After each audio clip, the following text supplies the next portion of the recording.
Aujourd'hui, je vous fais une vidéo sur le rapport de l'inspection académique, rapport qui fait suite au contrôle que vous avez subi. Alors, tout d'abord, bon, je vous le précise, je suis dans l'océan Indien, dans une chambre d'hôtel. La lumière n'est pas terrible. Ce que vous voyez derrière moi, c'est une lampe, c'est pas une bouteille accrochée. Ce sont 3 lampes, pour tout le dire. Bon. Donc je ne suspends pas des bouteilles d'alcool au plafond, hein, je vous précise. Bon. Et puis par ailleurs, je suis désolé, j'ai le reflet de mes lunettes et qui fait qu'on ne voit pas très bien mes yeux, donc ça donne un côté un peu sordide, mais malheureusement je ne peux pas faire tellement autrement, au moins que je fasse comme ça, mais c'est pas tellement plus rassurant. Parce que là je passe pour un fou. Bon, enfin bref. Donc le rapport de l'académie. Alors, le rapport de l'académie, tout d'abord, point le plus important, il n'a aucune valeur. Il n'a aucune valeur. Vous pouvez l'oublier, ça n'a aucune importance. En aucun cas, ce document ne peut aller contre vous. C'est la première des choses. Et ça pourra, si jamais il y avait des ennuis consécutivement à ce rapport, cela serait présenté par exemple devant un juge. Le juge considérait que c'est une pièce parmi d'autres, mais vous pouvez vous en défendre. Et votre parole, les éléments que vous pourrez amener, valent tout autant que ce document qui n'a pas valeur de document officiel. C'est important de le savoir. Ce n'est pas un jugement, ce n'est pas un arrêté ministériel, ce n'est pas une loi, ce n'est pas un décret, ce n'est pas un code ou quoi que ce soit. Donc ça ne vous est pas opposable de manière légale. Enfin, je veux dire, en droit, ça ne vous est pas opposable. On ne peut pas dire, madame, il a été écrit ça, donc vous êtes astreinte à ceci, cela. D'accord? Donc ça, c'est important que vous le sachiez parce que, je le répète, donc ça confirme que le rapport de l'inspection académique n'a pas de valeur. Je crois que vous trépignez de me voir filmer plutôt dehors plutôt que dans cette pièce. Donc je vais me déplacer, je vais aller à l'extérieur. Ce sera effectivement plus sympa. En espérant qu'il ne pleuve pas. Je crois pas qu'il pleuve, non. Des trombes. Et que vous puissiez. Donc je débranche l'alimentation électrique. Et j'emmène mon ordinateur dehors. Ce sera peut-être plus sympa comme ça. Ma souris. Et allons-y. Donc je vais dehors. Je vais me mettre à l'abri d'un palmier ou d'un cocotier, je ne sais pas ce que je vais trouver. Alors, je vais me mettre ici, très bien. Je pense que c'est plus sympa pour vous quand même. Est-ce que ça va ici? Oui, ça va. Bon, très bien. Bon, donc, le rapport de l'inspection académique n'a aucune valeur. On va regarder un rapport que je vous ai mis en image ci-dessous, et vous verrez que on va pouvoir le commenter. Mais le premier point, donc, c'est très important. Ce n'est pas contraignant, vous pouvez le poubelliser, ça ne posera pas de problème à l'avenir. Bien évidemment, si ce rapport dit d'une quelconque manière, c'est ce qui arrive très fréquemment, que le droit à l'instruction de l'enfant est respecté par vous, tout le reste perd de sa valeur, perd toute valeur en fait. Par exemple, on peut très bien dire dans le rapport, le niveau de l'enfant est insuffisant, nous demandons un second contrôle, mais il est marqué en dessous, le droit à l'instruction de l'enfant a été respecté. Dès lors que le droit de l'instruction a été respecté, tout le reste s'écroule. Vous êtes tranquille. On ne peut rien dire et le juge ne pourra rien dire s'il y avait besoin de recourir à un juge. D'accord? Donc ça c'est très important. Donc ça on va le voir. Voilà pour ce premier point. Maintenant on va aborder dans le détail ce que ce rapport peut dire. Nous voici donc avec un rapport qui nous était fourni par une maman et qui se réfère à une circulaire, d'ailleurs, comme vous le voyez, la circulaire qui n'a aucune valeur légale pour vous, puisque seule compte la loi. Donc, circulaire, pour nous, ça ne vaut rien, ça n'est pas l'importance. Bon, donc voilà des enfants qui ont été contrôlés, 11 mars 2019, par ces gens-là, je mets leur nom, puisque c'est une démarche publique et ils n'ont pas à se cacher. J'espère d'ailleurs qu'ils verront cette vidéo. Alors, voilà ce que ces gens nous disent, et vous allez voir, c'est très très remarquable. Tout d'abord, on commence par dire c'est insuffisant. Le contrôle d'instruction en famille de votre enfant est jugé insuffisant. Vous voyez? Or, plus bas, qu'est-ce qui va être marqué? Il va être marqué plus bas. Au vu des éléments portés à notre connaissance et suite aux échanges, il paraît que cette année d'instruction en famille est conforme au droit de l'enfant à l'instruction. Dès lors que l'Académie écrit cela, tout est joué. La loi est respectée, on ne peut plus rien dire contre la famille, dossier bouclé. Et ceci est d'autant plus vrai que cette appréciation insuffisante est purement subjective. Voyons ça. L'instruction donnée ne permet pas la progression de l'enfant vers l'acquisition à la fin de la période de l'instruction obligatoire. Cela veut dire, ces gens estiment que ce que vous avez fait jusqu'ici va empêcher totalement l'enfant d'apprendre par la suite. Ça va le bloquer en fait ce que vous avez fait. Alors ça c'est la preuve manifeste que ces gens-là ne connaissent rien à l'instruction, mais vraiment rien, car on peut partir de zéro avec un enfant qui aurait 10 ans, 12 ans, 15 ans, et même avec un adulte de 30 ans, on peut lui apprendre et l'amener à la fin de la période de l'instruction, on peut l'amener à n'importe quel niveau pourvu qu'on sache s'y prendre. Donc il est impossible de dire qu'un enfant qui serait au niveau 6e serait empêché à la fin de l'instruction de la période à la fin de la période de l'instruction obligatoire, d'apprendre des choses.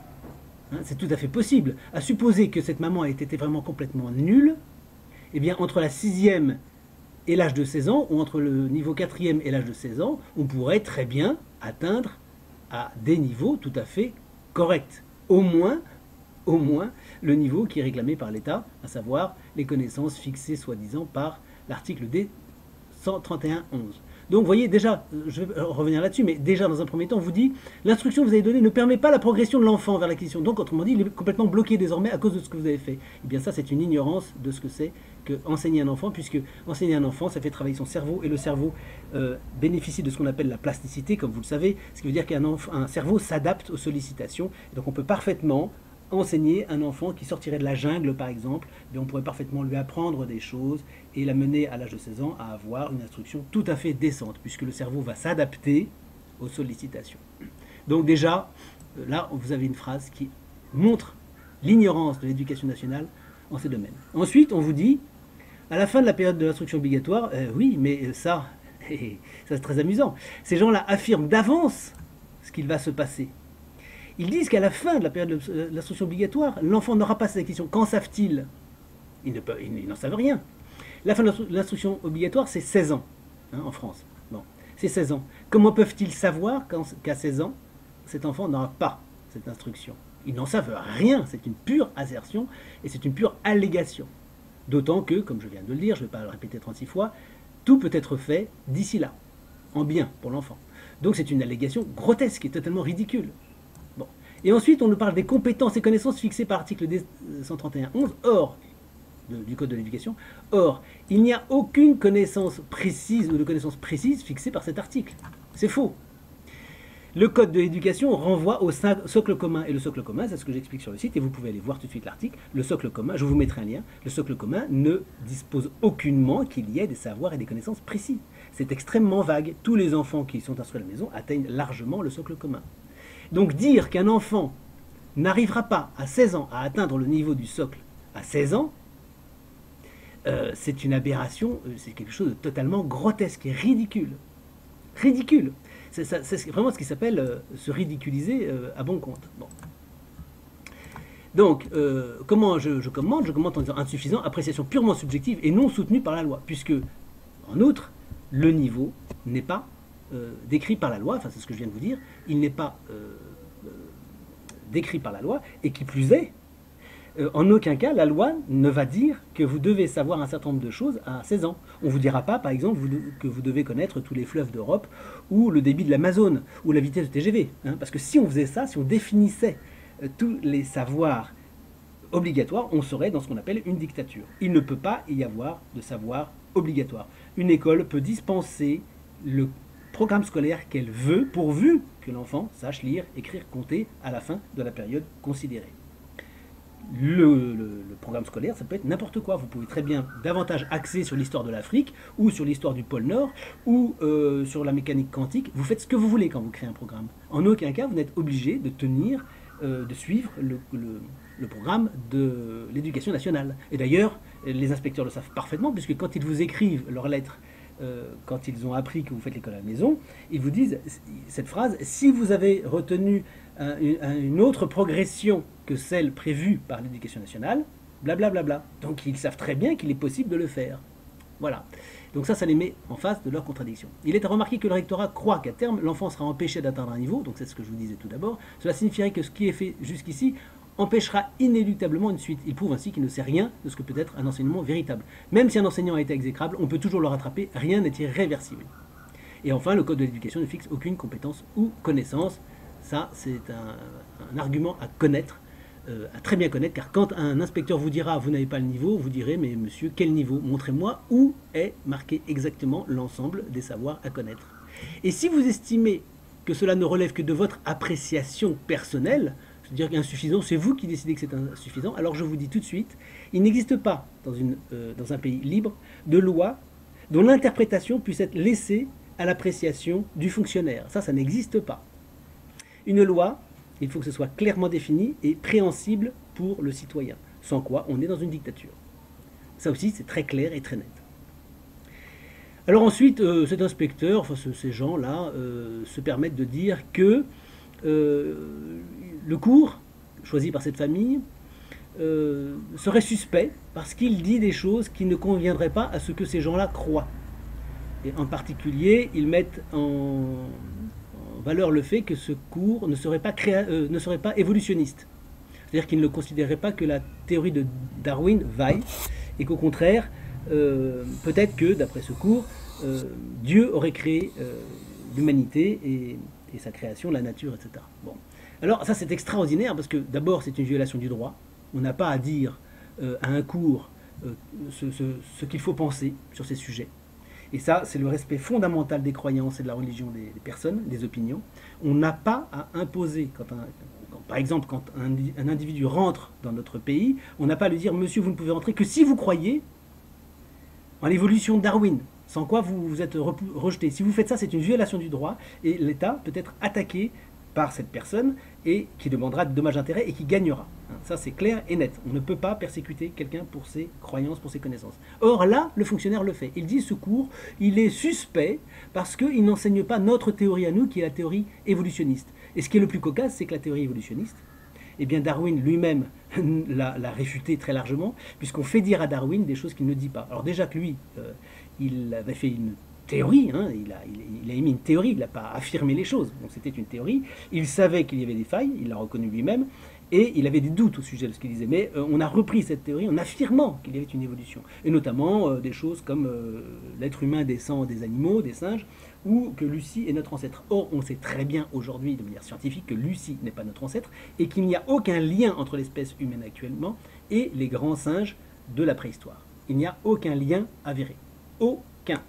Ça, c'est la science. Aujourd'hui, on ne peut toujours pas dire que l'homme descend de l'animal. Donc, on peut toujours penser librement, puisque la science n'a pas démontré le contraire, que l'homme a été créé par Dieu. Bon, ça, c'est un point net que ces gens ignorent. Si vous voulez, ils ont des théories en tête, mais ils n'ont pas de formation scientifique. Ça, c'est le problème. Donc, non seulement ils veulent vous apprendre à penser, ils veulent vous imposer leurs croyances, mais en plus, ils ne savent pas ce qu'ils disent, puisqu'ils sont incapables d'argumenter sur le fond. Ils seraient incapables de discuter de l'évolutionnisme et du créationnisme.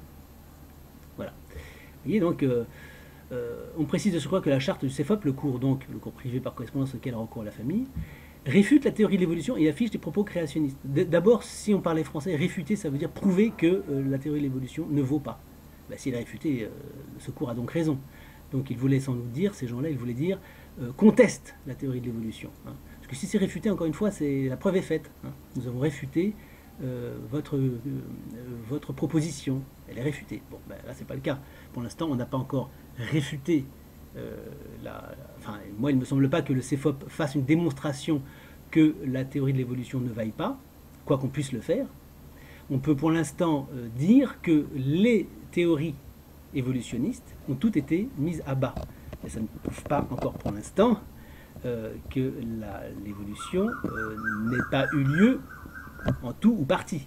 On peut abattre des théories, mais ça ne suffit pas à démontrer un phénomène. Bon, je ne vais pas m'étendre sur ce débat, c'est autre chose. On peut imaginer qu'il y ait d'autres théories et qu'il faudrait à nouveau contester, mais on peut toujours en faire. Et tant qu'on pourra en faire, on n'a pas complètement vaincu cette théorie évolutionniste. Alors aujourd'hui, moi c'est une question qui m'intéresse beaucoup. Il y a des tas de travaux qui ont été faits et on sait qu'il y a une évolution des espèces, mais il n'y a pas une évolution qui est, en tout cas la preuve n'en a pas été faite, qui ait permis le passage du monde animal au monde humain. C'est certain qu'on n'a jamais fait la démonstration jusqu'ici. Nous ne disons pas que la preuve ne sera jamais faite, nous attendons que vous fassiez la démonstration qu'elle puisse se faire. Mais donc, lorsqu'on démolit, détruit ou annihile un ensemble de théories, ça n'empêche pas que d'autres théories pourraient surgir ultérieurement, ou qu'elles aient surgi et qu'elles restent à être discutées. Hein. Donc il faut bien avoir l'esprit méthodique dans ce genre de choses. Et là, très clairement, l'inspection académique affirme que la théorie créationniste est contestable. Or, non seulement elle n'a pas le droit de le faire en droit, mais en plus, scientifiquement, elle ne peut pas le dire non plus. Car nul n'a pu, à ce jour, contester formellement le créationnisme tel qu'il est enseigné dans la Bible. C'est impossible. Scientifiquement, personne n'a pu le faire. Ou alors, les scientifiques qui prétendent le faire sont des huluberlus. Parce qu'on peut aujourd'hui toujours affirmer ce que dit la Bible comme étant une chose valable, à condition de savoir la comprendre, la lire, et ce n'est pas le cas de tout le monde. Évidemment, il y a beaucoup de gens qui pensent qu'il faut prendre les choses au pied de la lettre et entendre la Bible selon leur propre raisonnement, ce qui évidemment pose un problème. Parce que évidemment, c'est toujours pareil, vous savez, c'est une question de niveau.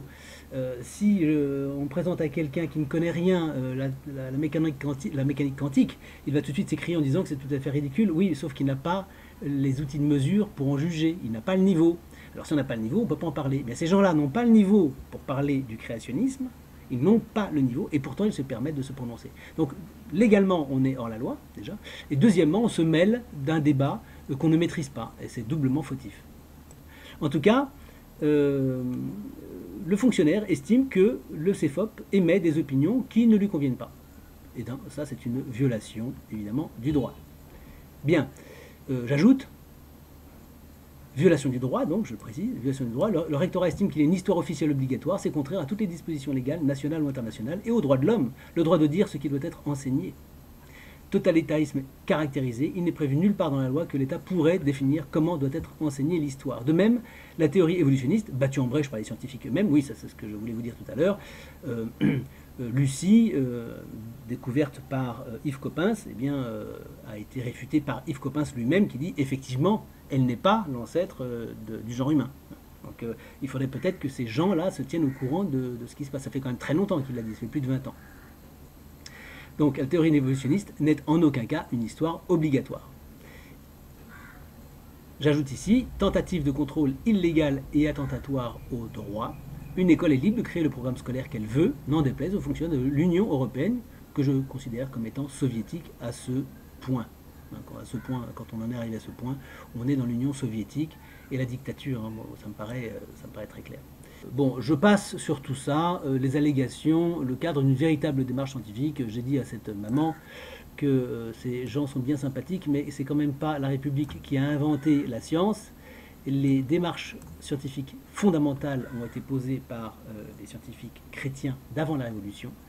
La rigueur scientifique est née chez les chrétiens scientifiques. Et donc, ce n'est pas eux qui vont, avec leurs théories fumeuses, notamment du gender et autres, nous expliquer ce que c'est que la science, certainement pas. Hein.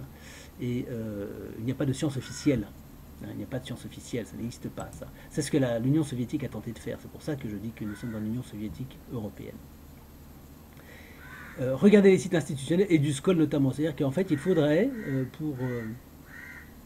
pour être dans les clous, s'en référer à des sites institutionnels, c'est-à-dire les sites de l'État. Oui, ça c'est le totalitarisme. Mais malheureusement, avec du SCOL, c'est très mauvais et il ne faut pas y aller. Les programmes en vigueur ne sont pas des programmes obligatoires, afin de prendre connaissance des programmes en vigueur. Mais ce n'est pas obligatoire. Le socle commun, déjà vu. Donc il y a socle commun de connaissances, de compétences et de culture, il y a 3 mots en trop. C'est connaissances, compétences et culture, puisque rien n'est précisé. Il n'y a rien dans ce domaine. Il n'y a aucune culture qui soit indiquée, particulièrement, précisément. Il n'y a aucune compétence qui soit indiquée précisément, il n'y a aucune connaissance qui soit indiquée précisément. Ne pas se limiter à un seul apprentissage de connaissances, mais également travailler l'acquisition des compétences. Voilà, ça, en fait, c'est le relativisme. C'est-à-dire qu'en fait, ils veulent que vous n'appreniez pas vos valeurs à vos enfants, mais toutes sortes de valeurs qui se contredisent les unes les autres. On veut le grand cosmopolitisme, le grand syncrétisme, le mélange de tout. Absolument apporter lors du prochain contrôle de l'instruction famille des documents de toutes les disciplines étudiées afin de pouvoir se rendre compte du travail effectif fourni par ces 2 enfants. Alors ça, c'est amusant aussi parce que il n'y aura pas à apporter lors du prochain contrôle de l'instruction de famille des documents, puisque c'est à l'inspection à se déplacer. Et le prochain contrôle, ce sera l'année suivante, puisqu'il n'y aura pas de second contrôle, c'est ce que nous expliquons clairement. On peut parfaitement réfuter le second contrôle. Pas de problème pour ça. L'éducation nationale ne peut en aucun cas exiger un second contrôle. vous voyez ça sur le site en tapant second contrôle. Donc c'est ce que je dis ici. What else? Bon, et je vous ai indiqué dès le départ ceci. Donc dès lors que l'Académie écrit cela, tout est joué. La loi est respectée, on ne peut plus rien dire contre la famille, le dossier est bouclé. Et puis là, petite redite à la fin, toutefois la charte du CFOP, le compris par correspondance auquel a recours la famille, réfute la théorie de l'évolution, etc. Alors ça c'est condamnable par les tribunaux. Et cette famille pourrait parfaitement attaquer le rectorat et demander dommages et intérêts, car c'est une atteinte aux droits de l'homme et à des tas de conventions, chartes et textes qui engagent la France. Voilà pour ce rapport. Je ferai peut-être d'autres vidéos pour commenter d'autres rapports, mais j'espère que ces fonctionnaires verront ce que je leur adresse ici, dans cette vidéo, et qu'ils apprendront un peu mieux leur métier. Voilà.